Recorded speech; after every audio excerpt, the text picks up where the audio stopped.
Appeal মোটরসের নতুন হাইব্রিডের মাল নামছে, ঠিক আছে। আমাদের নতুন চালানের মাল আসছে জাপান থেকে।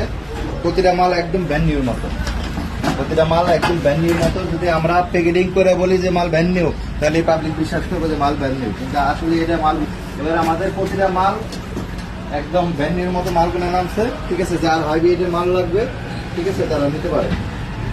এবার আমাদের মাল খুব সুন্দর মাল আসছে, ঠিক আছে। গ্যারান্টি সহকারে আমরা হাইব্রিডের মালগুলো লাগাই দিয়ে